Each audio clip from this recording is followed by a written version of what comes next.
Já voltamos e agora vamos falar de culpa. Pois é, gente, esse sentimento que surge quando alguém se arrepende por alguma atitude que não tomou ou quando não aceita, os seus defeitos, erros ou fraquezas. Agora, há uma pesquisa bem interessante de um estudioso que diz que o sentimento de culpa é quando nos julgamos negativamente, ao acreditarmos que não conseguimos viver de acordo com os nossos próprios padrões ou aqueles impostos pela sociedade. E aí, entendeu alguma coisa? Se não, vamos entender agora, em um bate-papo muito bacana com o psicólogo Luciano Mello, ele que está aqui nos nossos estúdios nesta manhã.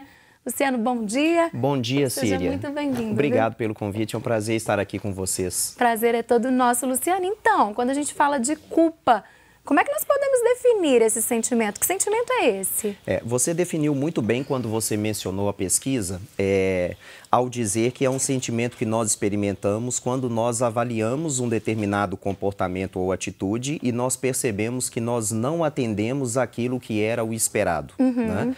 Esse esperado pode ser o definido ou determinado por uma espécie de padrão social ou mesmo por aquelas expectativas que nós mesmos criamos ou as pessoas com as quais nós convivemos criam a nosso respeito.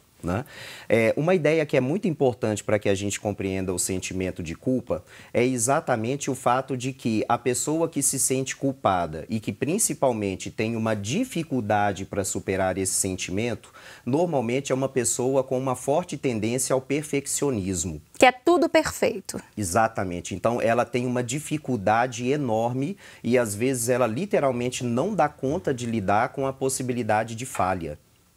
Então, é uma pessoa que, muito provavelmente, ela teve uma criação extremamente rígida, em que, diante de falhas que ela pode ter cometido, inclusive enquanto criança, ela foi excessivamente punida e faltou uma reflexão a respeito do erro que ela cometeu.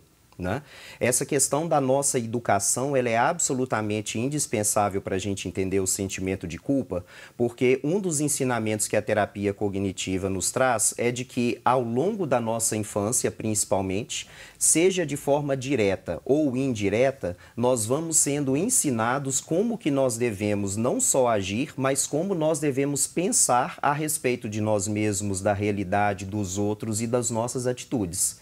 Então, nós formamos aquilo que nós chamamos de estrutura cognitiva. Grosso modo, se você me permite, é como se fosse uma espécie de forma de bolo. Então, eu vou aprendendo aquilo que é certo e aquilo que é errado.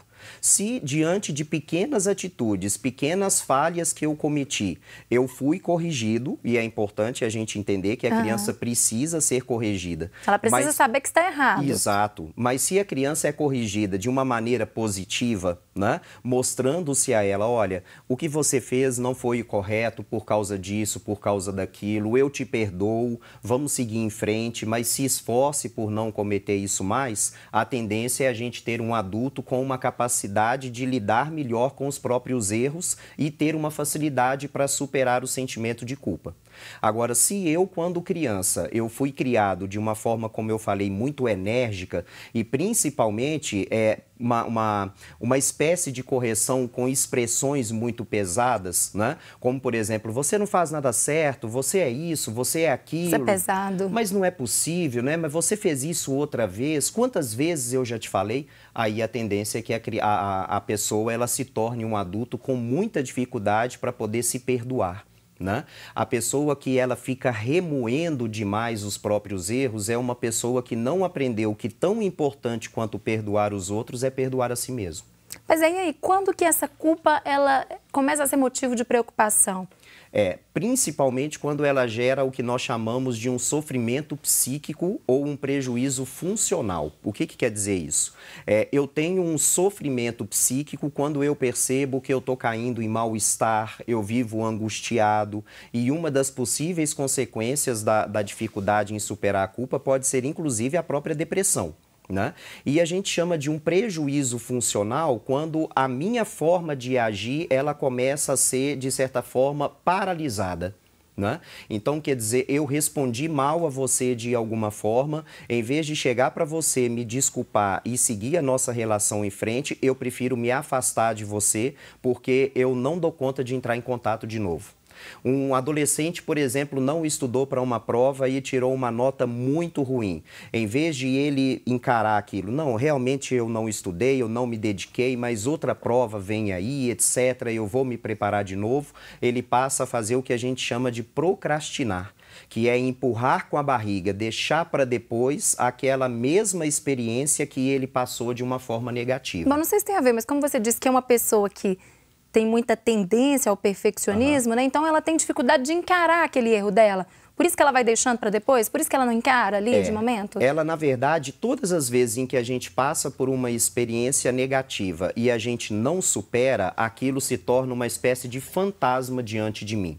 Né? Há determinadas experiências que se repetem na vida da gente, o que não quer dizer que o resultado vai ser sempre o mesmo. Né? Não é porque eu errei com você de uma determinada forma, em uma determinada situação, que queira dizer que eu vá errar de novo todas as vezes em que eu passar por aquela experiência. Então, quem fica remoendo a culpa cai nessa espécie assim, de tentativa de se proteger e, para não errar de novo, ela prefere não passar pela experiência. Um jogador de futebol que perde um pênalti, por exemplo, numa partida decisiva, ele passa a encarar com dificuldade a possibilidade de bater pênalti de novo. Entende? Então, ele tem medo de se tornar vulnerável. Né? Com isso a pessoa acaba perdendo oportunidades, né? Inúmeras, porque uma distinção que a gente precisa fazer é a diferença entre responsabilidade e culpa. Eu ia te perguntar isso. Pois é, e aí? Exatamente. Qual é a diferença? A responsabilidade é eu reconhecer o meu erro. Né? Então, eu tive uma atitude com você que foi de fato inadequada. Agora, quando eu reconheço a minha responsabilidade, pegando de novo o exemplo do pênalti, né? Me preparei mal, escolhi mal o canto, eu não corri com responsabilidade para a bola, olha, foi mal. Né? Agora, quando eu fico remoendo a culpa, puxa, eu não podia ter feito aquilo, eu não podia ter feito aquilo, eu não podia ter errado. Então, eu não dou conta de dar a mim mesmo uma outra oportunidade. Tem a ver também de estar muito preocupado com o outro, do que o outro vai pensar daquele erro da pessoa? Sim, principalmente pela questão dos padrões, muitas vezes, sociais. Né? A gente vive numa sociedade em que a gente é muito cobrado o tempo todo, inclusive profissionalmente. Né? A gente vive numa época, por exemplo, de muito desemprego, etc. e tal. Então, as pessoas elas têm a sensação de que elas cada vez mais precisam andar como se estivessem o tempo todo no fio da navalha. Né? E a gente precisa entender que a gente é ser humano. Né? Somos humanos e não vamos ser perfeitos nunca. Não tem a menor dúvida, né? Quer dizer, a gente se esforçar por fazer as coisas da melhor forma possível, a gente se esforçar por não errar com as pessoas, não quer dizer que a gente vai conseguir isso, porque o imperfeito jamais vai conseguir fazer perfeito. Né? Você pode sair de um programa como esse entendendo assim, olha, puxa, nunca apresentei um programa tão bem quanto hoje. Olha, da próxima vez eu posso fazer tal coisa. Né? Então, quer dizer, você sempre vai ter a possibilidade de melhorar, sempre vai ter a possibilidade de progredir, assim como o ser humano que você é, você vai poder cair em perfeição.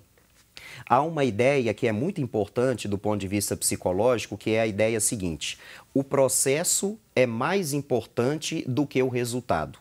Então, o que fazer, por exemplo, para poder superar o sentimento de culpa? Vamos falar sobre isso daqui a pouquinho? Por favor. Porque isso é muito interessante. Perfeito. Tem muita gente que tem esse problema, né? Que sente muita culpa e que sofre.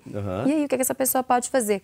Porque agora nós vamos conversar com o repórter André Cristino, o André que acompanha o velório do cardeal Dom Serafim no Santuário de Adoração Perpétua, né, aqui em Belo Horizonte, da Boa Viagem. Ele está lá com o padre Marcelo Silva. Ok? O André já consegue nos ouvir? Bom dia para você, André.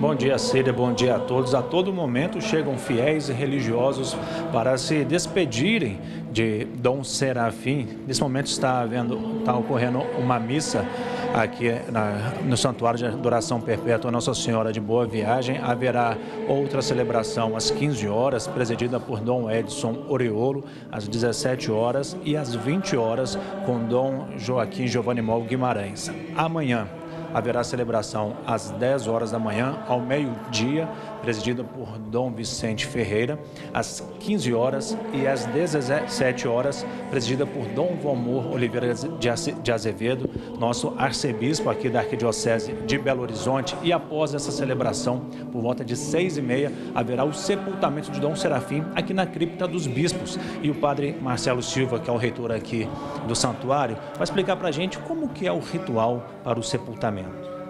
Bem, amanhã então nós celebraremos a liturgia mais solene, podemos assim dizer, de todo esse funeral de 3 dias, onde as pessoas vêm aqui rezar, agradecer a Deus pela vida de Dom Serafim, para elas e para a igreja.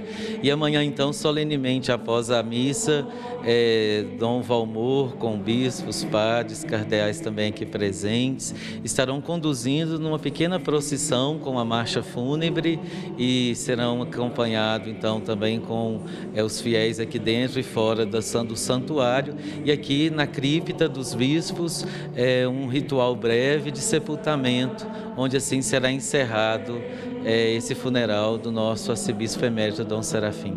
E muitas das pessoas se surpreenderam quando souberam que o sepultamento seria feito aqui na Boa Viagem. Por que o sepultamento Exatamente, porque a Boa Viagem nasceu como catedral provisória. E na sua provisoriedade faz parte de uma catedral a cripta de sepultamento dos bispos. Por isso nós temos aqui o primeiro arcebispo de Belo Horizonte, Dom Antônio Santos Cabral, o segundo, Dom João Rezende Costa. E enquanto a Catedral Cristo Rei não fica plenamente pronta, inclusive com a estrutura também de cripta para enterrar os seus bispos, aqui vai prestando esse serviço provisório até que a Arquidiocese tenha de fato a Catedral definitiva Cristo Rei.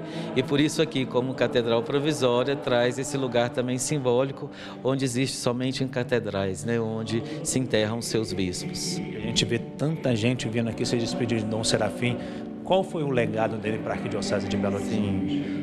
Olha, é até difícil responder isso sendo eu um padre jovem aqui, mas uma coisa é bonito de ver, testemunho de pessoas de décadas que conheceram esse homem pela via da educação, como a PUC, pela via da Sociedade Mineira, Fundação Dom João Rezende Costa, pela via do seu episcopado, a Arquidiocese, pessoas simples, humildes que vêm aqui chorar, falar o quanto ele ajudou com a sua religiosidade, enfim, seus familiares. Então, de fato, um homem que viveu tanto, de uma vida tão generosa, com tanto tempo de ministério, realmente deixa uma marca gigantesca para a igreja. Muito obrigado, padre. Então, Cira, a gente segue aqui na Nossa Senhora de Boa Viagem, acompanhando o velório do Dom Serafim e acompanhando durante todo o dia como vai ser essa acolhida e a despedida de tantos amigos e fiéis ao Dom Serafim. Tá certo, André. Muito obrigada pela sua participação. O André que segue acompanhando o velório de Dom Serafim. E no decorrer da nossa programação ele volta trazendo mais informações. Bom, eu vou continuar minha conversa agora aqui, sobre culpa. Culpa com o Luciano Mello. Luciano, você falava de como lidar, começava a falar, né? Perfeito. Como lidar com essa culpa? E aí, as pessoas que sofrem muito com essa culpa e às vezes até paralisam as atividades devido a esse sofrimento, né? O que é que elas podem fazer? Como resolver isso? Em primeiro lugar, a gente tem que observar o nível de rigidez que a gente tem em relação à forma como a gente analisa a vida de maneira geral. O tempo todo nós estamos pensando a respeito de nós mesmos, da realidade em que nós vivemos, a respeito das pessoas e a respeito do futuro. Então, dependendo do padrão de pensamento que nós temos, daquela forma de bolo, como eu brincava no início, a gente pode ter mais facilidade ou mais dificuldade para poder lidar com absolutamente tudo sobre aquilo que a gente está pensando. Então, a primeira coisa que a gente precisa entender é o seguinte: o processo é mais importante do que o resultado. Vou explicar deixando mais claro. A gente tem uma certa tendência a analisar e a se apegar mais ao resultado propriamente falando do que a tudo que aconteceu. Então eu costumo brincar no consultório dizendo o seguinte: uma pessoa, se ela chegou para você, pegou um copo d'água e literalmente soltou na sua frente, a princípio o que vem à nossa cabeça? A pessoa não tem nada o que dizer a respeito daquilo. Tá claro que ela teve a intenção de quebrar o copo. Mesmo assim, vale a pena deixar que ela fale e que ela pense a respeito do porquê que ela fez aquilo. A pessoa que deixou o copo cair. Que deixou o copo cair. né? Então, por que isso é importante? Porque se a gente, na verdade, analisar só o resultado, aquilo que está mais visível, a compreensão da gente a respeito do porquê que a coisa aconteceu pode ficar prejudicada, né? Se eu pego só o boletim do meu filho e ele tem notas vermelhas, eu vou ter uma impressão. Agora, uma coisa é ele ter tirado notas vermelhas pelo fato de não ter estudado e outra coisa é ele ter se dedicado muito e ter conseguido só aquelas notas porque foi o máximo que ele conseguiu ter. Então, em primeiro lugar, a gente tem que fazer uma análise mais crítica a respeito do que exatamente aconteceu, né? O resultado da minha atitude foi aquele, mas qual foi a minha intenção? O que aconteceu exatamente do início até o final? O que eu poderia ter feito diferente? Até que ponto eu quis de fato agir daquela maneira? Até que ponto a minha atitude não aconteceu em consequência de uma limitação que eu tive? Porque a gente tem que ter conhecimento das nossas limitações, porque é com base nelas que a gente se avalia. Agora, a pessoa que já está nesse ciclo de se culpar por tudo o tempo inteiro, qual é o caminho para ela sair disso? Normalmente ela precisa de uma ajuda profissional, né? Porque nós temos tanto aquela pessoa que está enfrentando uma situação isolada, quanto aquela pessoa que muitas vezes vem há anos a fio, às vezes, e não é raro a gente encontrar em consultório pessoas que lutam com determinado sentimento de culpa há 15, 20 anos. Né? Então ainda não conseguiram se desvencilhar. Então nem sempre a gente consegue lidar com isso sozinho. Agora, algumas dicas assim bastante práticas: ser muito humano com a gente mesmo. Né? Observar, como eu falei, o nível de rigidez com que a gente trata as coisas, com que a gente trata as pessoas e com que a gente trata... Tentar dar mais leveza? Sim, mais leveza à própria vida, né? Há determinadas pessoas que param de falar umas com as outras porque a pessoa passou por ela no corredor e não cumprimentou. Isso acontece demais. Não é? Então, quer dizer, a vida da gente é muito curta para que a gente fique se apegando a algumas coisas, sejam atitudes dos outros ou sejam atitudes da gente mesmo. Né? O tempo que a gente está olhando para trás, para a gente poder ficar remoendo o que a gente fez de errado, é o tempo que a gente perde para poder olhar o presente e planejar o futuro da gente. E viver experiências novas, novos aprendizados, né? Não tem a menor dúvida. Então, a gente não pode perder de vista essa possibilidade que a gente tem de a gente se reconstruir. Não é? Então, errei sim. E agora o que eu vou fazer? Eu vou me dar uma nova oportunidade. Né? Porque eu sou humano, eu sou imperfeito, ao mesmo tempo eu sou uma pessoa muito bem intencionada, enfim, e eu tenho o direito de seguir em frente, de me dar uma outra oportunidade. Agora, já vi situações que, infelizmente, o ser humano, às vezes, não está, de uma forma geral, não está preparado, né? Para lidar com isso. De a pessoa cometer um erro e outras tantas, talvez, que já cometeram tantos erros piores do que aquela pessoa, mas ficaram ali, né, criticando esse erro, colocando como se fosse algo exagerado. E aí? Nem sempre o contexto no qual a gente vive também contribui muito. Né? Quer dizer, ao mesmo tempo em que a gente influencia as pessoas também influenciam a gente. Né? Então, já vi casos, por exemplo, em que a pessoa se perdoou, mas as pessoas que foram atingidas ainda não. E aí é muito importante que ela tenha uma estrutura, inclusive emocional, forte o suficiente para ela saber que, independente de outras pessoas não terem dado conta de superar aquilo, ela está em paz consigo mesma. E entender que ela está em paz. Se a outra pessoa, as outras pessoas não estão, isso é um problema de cada uma das outras pessoas. Cada pessoa tem o seu momento de vida. Né? Cada pessoa tem a sua bagagem. É por isso, Síria, que muitas vezes a gente olha para as pessoas e a gente não tem a ideia do que passa pela cabeça delas. A gente não tem a ideia do que as pessoas já viveram ao longo de toda a sua história. Então, eu costumo chamar a atenção das pessoas para uma diferença que é preciso fazer entre avaliar e julgar. Né? Avaliar, a gente avalia o tempo todo. Né? A gente está sempre emitindo um parecer, uma opinião, se aquilo foi legal, se não foi, se foi bom, se foi ruim. Agora, quando a gente julga, é como se a gente estivesse retirando o direito do outro de dizer algo em sua própria defesa. Isso é muito sério, né? Então, avaliar sim, julgar não. Muito obrigada por você ter vindo conversar conosco nesta manhã, Luciano. Volte mais vezes, adorei a nossa conversa. Que bom, foi muito bom para mim também. Obrigada a você, a TV Horizonte, pelo convite. Um abraço a todos. Bom dia para você. Bom dia. Bom, e vamos para um rápido intervalo agora, né? Eu volto daqui a pouquinho, viu? Não saia daí. Enquanto isso, você pode participar do nosso grupo do WhatsApp, viu? Manda uma mensagem para o número que está aí na sua telinha para você também fazer parte desta família que é o Manhã da Piedade. Volto já.